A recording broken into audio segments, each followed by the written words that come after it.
I'm telling you, I am good. Was I not right? Was I not correct? And I was the only one to say that Sazz was the intended target. Was I not the only one who said that Sazz was the intended target? Possibly not. However, was I the only one to say why? Yes. Hello, my little filmer dudes. My name is Montero, and thank you for joining me on my journey to watch every TV show ever created. Not really, but we are going to get close. Welcome back to episode 3, episode 3 of our Let's Solve Only Murders in the Building. Who the frick killed Sazz? This is going to be a spoiler-filled breakdown theory video review. I really don't know what to call these because this isn't necessarily a breakdown of the video per se, the traditional sense. Rather, this is a, let me just tell you what I think that they're saying underneath the surface of everything. Because I write these before I watch anything else. I watch the episode 3 times, maybe even 4 times, depending, but up 3 times. One to absorb again, and another one to take notes as, notes as I watch or something like that. So all of what you hear and see are literally thoughts spewed out from my mind. Because I mean, after I film this and edit it, I will go and watch other people's videos and then I'll compare. But this episode on the surface looks like a filler episode. On the contrary, my little filmer dudes and super sleuths, this episode gave us a lot to discuss and a lot of confirmation on my part. As this episode seems to confirm a lot of my personal theories that honestly, I have not really seen anybody theorize the exact same things that I've been theorizing, at least to the accurate degree that it is. So I'm gonna take this big fat I told you so and this big W and quickly gloat. Gangnam Style. So right after I uploaded my video last week, I rewatched the Only Murders episode. When I got to the end, I realized I completely forgot to include the tinsel that Oliver found at the Dudenoff apartment. Originally, I actually had theorized that this tinsel wasn't actually tinsel, and it was supposed to be like a bait and switch type thing to make us think that, oh, Christmas all the time guy is involved, which he is, but we'll get there. But rather, that's actually the plastic that you rip off of packages when you want to seal the packages. That's what that is. That's what I think that is. And look, I have my notes. I mean, I didn't date this note. I mean, I didn't think I would have to, but I completely forgot to put it in the video. Oh. And as you can see there, I put in that, so, you know, in season 1, we all thought that sex toy was a sex toy, but rather it was a bassoon cleaner. And I also thought that the Westies always looking at Charles, I thought one of them had to have seen Charles, right? And since it wasn't the other 4, then it had to have been Rudy.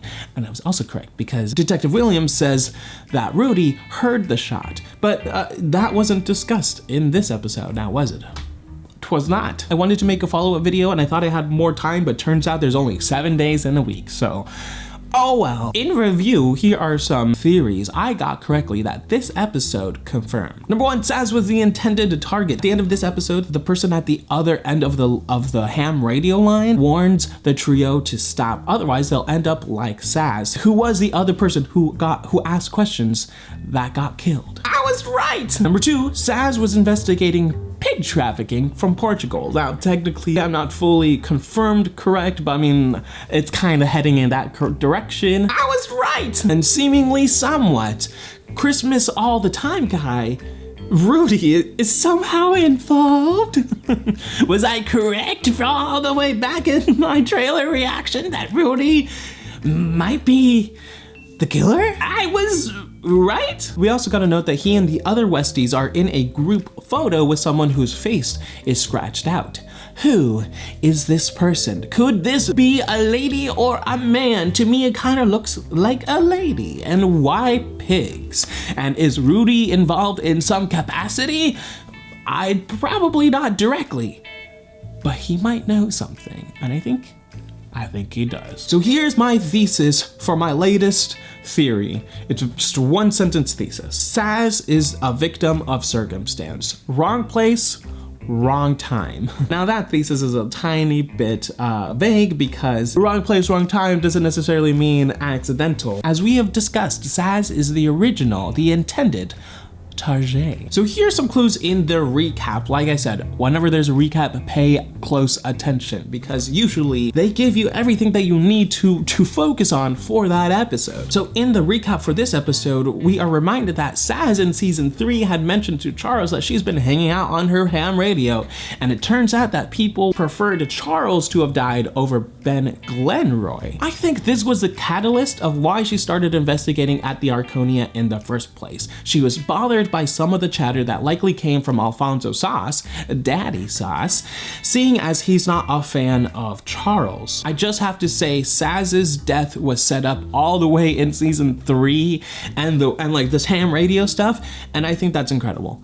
Quite beautiful, in fact. On a writing standpoint, honestly, I love good writing. But anyway, because of that, Sazz stumbled upon something else entirely, a black market pig trafficking ring involving the Westies. See, there's more to this than meets the eye. I think there's more crimes involved with this group and Dudenoff. Possibly 2 murders, maybe even 4, because number 4 is just all over this. But that might be a stretch, but I'm also putting it out there in case I'm correct. Remember, season 1 gave us not 1, but 2 murders, a couple of other crimes like grave robbery. I think Sazz regularly went to Charles' apartments to do some reconnaissance, some recon, and tried to spy on the Westies dressed as Charles, tapping in, if you will, just in case something happens, and something happened just in that case. This likely explains why Sazz went up to get the wine instead of Charles. We finally know why, because she knew that there was danger. She knew that Charles couldn't go up there because she had heard that chatter. Partly, to me, is, did she know that she was going to get shot? Did she know that well, not her, but Charles would have gotten shot?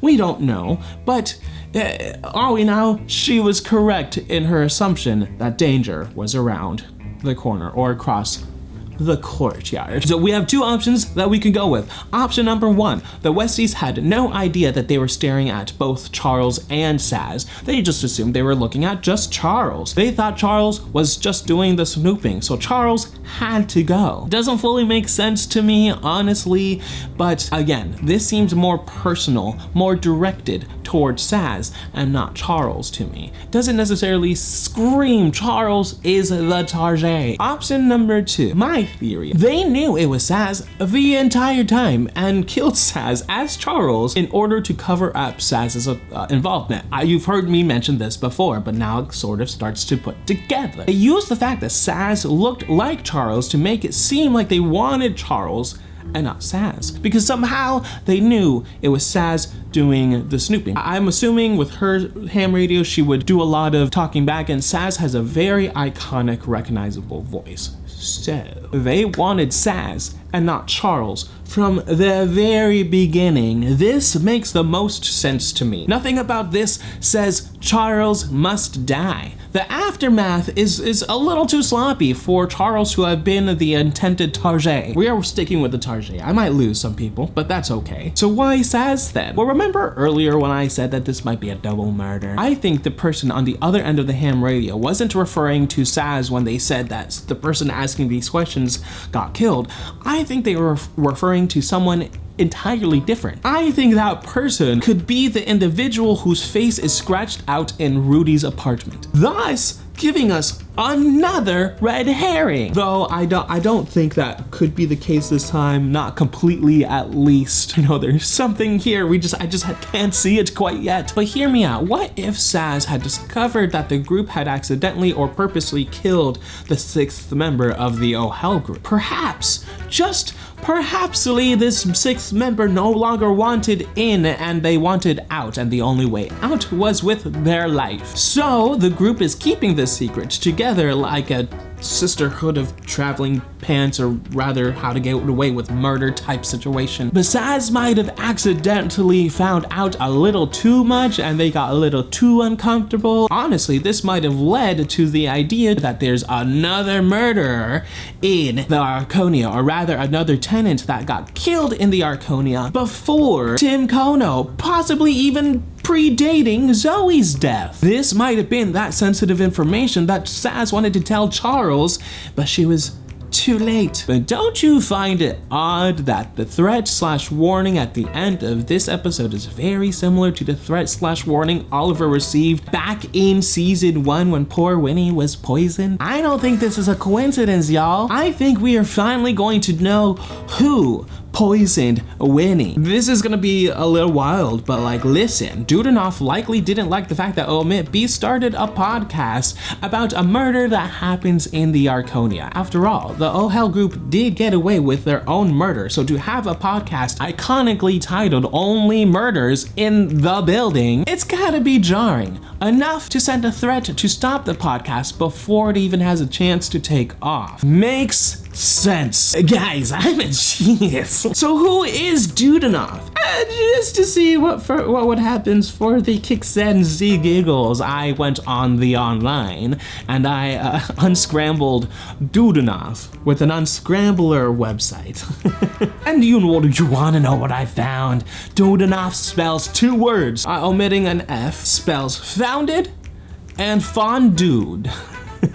So really, there's nothing to unpack there. I just thought it was slightly funny, but these are the lengths I will go. Right now, my suspect list right now, my suspect list remains Marshall P. Pope, Charles' sister, and Rudy/Christmas all the time guy. However, I kind of want to put Charles' sister up there because what if Charles' sister is the person at the other end of the radio and she's putting on this German accent? And now it's wild theory time. I think I wanted to do something a little bit better and more creative and more fun for this, but I'm just gonna honestly, wild theory time is my time to say wild theory. Not like this whole thing wasn't a wild theory in and of itself, but this is the real wild theory. Ready? I finally found my 4 culprits for my 4 murderer theory.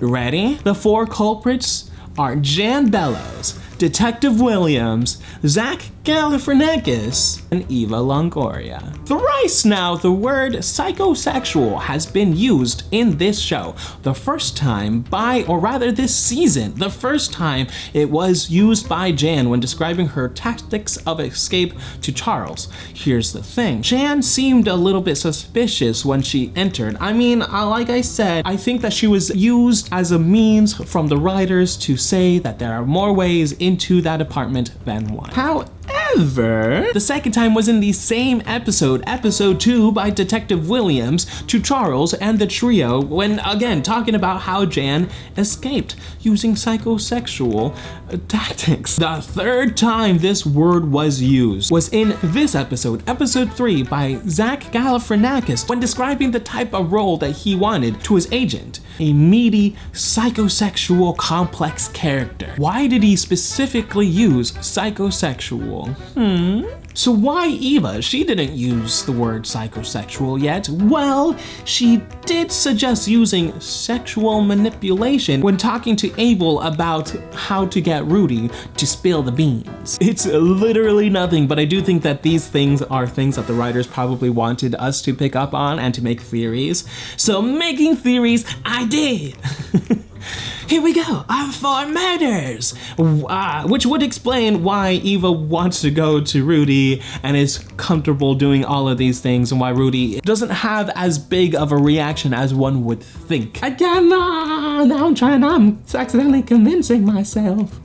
That is it for now. Short and sweet. A lot of this episode for me was just confirming what I already know because of my own wild theories. So this week felt a little bit more relaxed and I kind of liked it. I know a lot of people are saying that this week's episode was a little filler, but again, these episodes, these filler-like episodes are the ones that have the most hidden details that you need to pay attention to.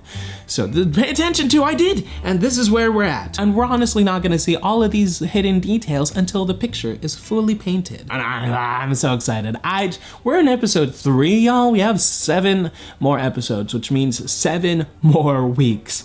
And oh man, OMITB is one of the most frustrating shows to watch because I just want to watch the next one and I can't because it's not a binge model. And I think it's fantastic for them because it keeps people engaged, and I am engaged with the show. Let me know your comments and your theories in the comments below. We need to discover this together. My social media links are in the description below, and I will see you next time. You've just been Montified.